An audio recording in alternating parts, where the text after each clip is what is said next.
Salve, salve, galera! Estamos no ar, estamos juntos aqui nessa terça-feira, uma ótima terça-feira para todo mundo, para a gente falar um pouquinho sobre mais um episódio que está esquentando os bastidores do Fluminense, porque John Kennedy postou um pedido de desculpas ontem à noite, mas pelo visto já desistiu desse pedido. Vem ver.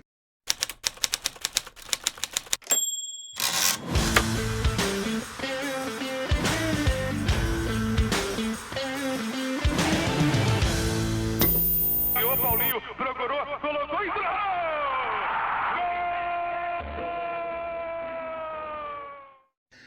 Tapete vermelho para você, seja muito bem-vindo aqui ao canal Ilan FC. Se você ainda não é inscrito, somos quase 30 mil, não custa nada clicar embaixo no botão da inscrição. Se você gosta do meu trabalho, se você quer me apoiar, é simples, é só deixar o like aí, não custa nada, é de graça o like e a inscrição e você me dá uma grande força assim. Então deixa o like e se inscreve.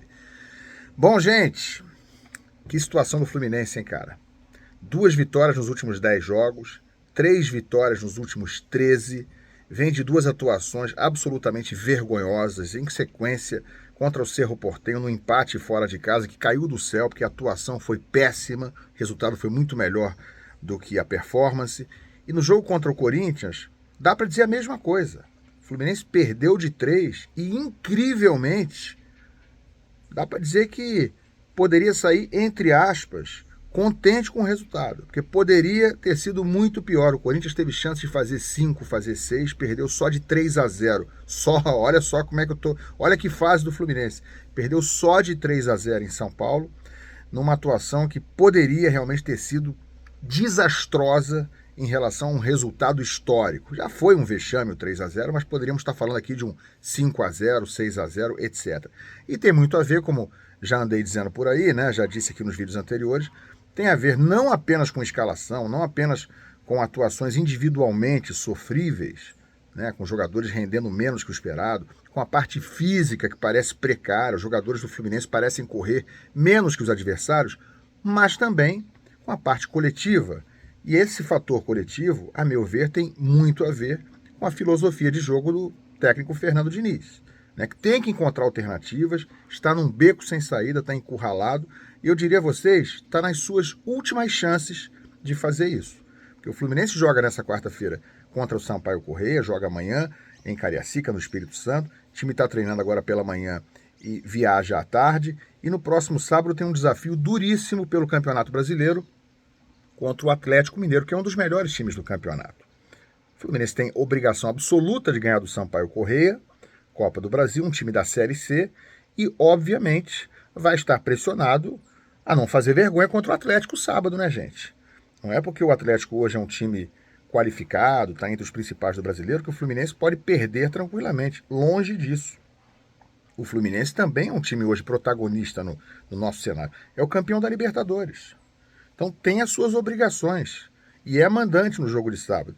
A vitória é esperada, mas não dá para a gente tapar o sol com a peneira e não dizer que nesse momento o Atlético é o favorito, pelo que está jogando e pelo que não está jogando o Fluminense. Então o Diniz vai ter que reinventar a forma de jogar desse time, desistir de uma vez por todas daquela saidinha kamikaze e tentar encontrar um caminho. Jogar futebol mais convencional, vertical, transição rápida, profundo, né? com jogadas de infiltração e não apenas toques para o lado, para trás do futebol caranguejo, meus amigos. Não vai levar o Fluminense a lugar nenhum, a não ser para o buraco nessa temporada. Então, repito, acho que o Diniz está nas últimas chances dele, não consigo vê-lo suportando a uma pressão de uma sequência maior ainda de resultados negativos que vão seguir daqui para frente. Torcer para que a coisa vire. Olha, mas tá difícil, né? Porque nos bastidores a coisa continua muito complicada. A gente lembra que semana passada o Fluminense teve 4 jogadores afastados: Arthur, John Kennedy, Alexander e Cauã Elias, por conta de uma festinha na concentração com mulheres, né? Tudo fora do regulamento, tudo fora do permitido. Ontem à noite, o John Kennedy, que além da festinha, da punição da festinha, faltou a pelo menos 2 treinos nesse período recente em que já estava afastado, essa informação da falta nos treinos é do jornalista Vitor Lessa, o John Kennedy postou um pedido de desculpas no Instagram dele. O pedido é esse aqui, ó. Sei que meu comportamento não foi dos melhores nos últimos dias. Sei que tanto em campo como fora não venho entregando o que esperam de mim. Quero pedir desculpas ao clube, à comissão técnica, aos companheiros de equipe e principalmente à torcida que sempre me apoiou, mas queria deixar claro que eu não participei da festa. Repetindo, queria deixar claro que eu não participei da festa, diz ele, na concentração que foi noticiado. Essas notícias acabaram trazendo muitos problemas para mim, para minha família e principalmente para a mãe da minha filha, que é a mulher que eu amo. E isso acabou trazendo uma exposição negativa e desnecessária para ela. Cometi erros, estou sofrendo, mas assumo como homem que sou e aceito todas as punições que me colocaram. Prometo que vou trabalhar e me esforçar para recuperar a confiança de todos vocês. Pois é, esse post do John Kennedy ontem à noite, isso aí postou por volta de 7h30 da noite no Instagram dele, conta verificada do John Kennedy na rede social. Só que ele apagou. Depois de pedir desculpas, reconhecer os erros, prometer que vai melhorar, enfim, falar sobre o acontecido, sobre as próprias indisciplinas. Claro, ele não detalhou sobre as próprias indisciplinas, a não ser quando negou estar presente na tal festinha na concentração, mas depois de pedir perdão por tudo isso e prometer melhorar, ele apagou a postagem. E por que ele apagou? Porque, obviamente, a postagem, quando ele diz que quero deixar claro que não participei da festa na concentração que foi noticiado, ele, de uma certa forma, deixa uma interrogação no ar. Se ele não participou, por que ele foi punido? E quem puniu? O Fluminense. Se ele diz não ter participado, se ele diz ser inocente, ele, de uma certa forma, está expondo o clube. Está afrontando a decisão do clube. O Fluminense, é bom que se diga, quando puniu, não especificou que eles haviam participado de uma festa, apenas citou por motivo de indisciplina na concentração. A apuração sobre a festa é uma apuração minha, de outros colegas, e eu mantenho a apuração.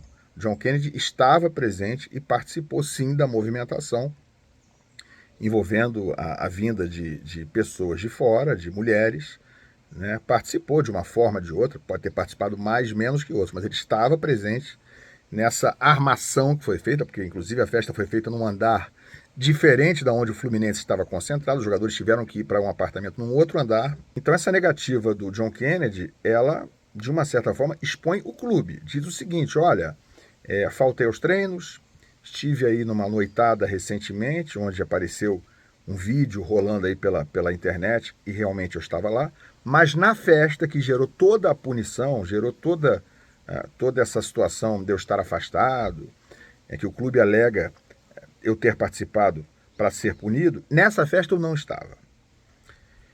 Indiretamente, ele está acusando o clube de estar cometendo uma injustiça com ele. E isso respinga, inclusive, nos outros jogadores, que sabem que ele estava presente, nas lideranças, que já estão meio de saco cheio dele. A questão, gente, é que posso trazer para vocês como apuração, né, e tenho observado, tenho recebido informações sobre isso nos últimos dias, o John Kennedy é visto hoje como um cara muito problemático, né, que tem um convívio difícil dentro do clube, que se tornou um jogador problema, né, não apenas por conta dessa indisciplina no hotel, mas sim por conta desse deslumbre que leva ele a fazer o que acha que tem que fazer a qualquer momento. Parece que ele não está exatamente ainda inserido dentro de um ambiente 100% profissional, como pede hoje o futebol de alto rendimento. E o John Kennedy é uma espécie de bomba relógio, é uma granada sem pino prestes a explodir a qualquer momento. É uma pena, claro, pelo jogador que ele foi em 2023, pelo que representou na conquista da Libertadores, foi absolutamente decisivo. É uma pena se estiver jogando a carreira fora assim, mas o que eu posso dizer para vocês é que a continuidade dele no clube está ameaçada. Está ameaçada porque hoje ele está muito distante, e essa postagem apagada por ele é mais um sintoma disso. Ele está muito distante de uma solução ou de uma reconciliação, vamos chamar assim, com o clube. Obviamente, ele apagou a postagem quando percebeu que a repercussão, avisado por alguém, avisado por alguns, talvez pelos próprios internautas, mas certamente recebeu a ligação ou a mensagem de alguém do próprio clube, certamente ele percebeu que o que ele estava postando, de uma certa forma, desafiava a punição do clube. Então, John Kennedy pediu desculpas, mas já apagou aparentemente, quando tentou melhorar a situação, tratou de piorar ela um pouco mais. Eu ainda torço para que ele tenha a solução. Ainda torço, tanto no lado pessoal quanto no lado profissional, para que ele seja um cara um pouco mais consciente, que ele acorde a tempo ainda. E é claro, gente, faltou dizer o seguinte, ele quando nega ter participado, ele, embora esteja dizendo, sou homem o suficiente para assumir as coisas, mas quando ele externa isso publicamente, ele está tentando limpar a barra dele com a esposa, né?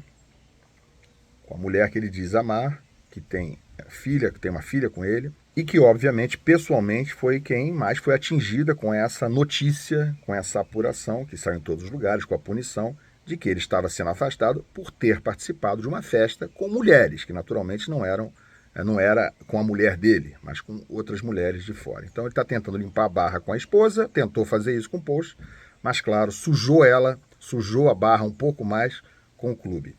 Tá difícil solucionar esse problema com o John Kennedy. Tá? Obviamente ele não viaja para Cariacica e os outros 3 também não devem viajar, né? Continuam afastados, continuam treinando à parte, mas teoricamente eles têm uma situação menos complicada para ser resolvida do que essa do JK. Bota a sua opinião aqui embaixo, deixa o like e a gente se encontra mais tarde. Valeu, galera. Um abraço.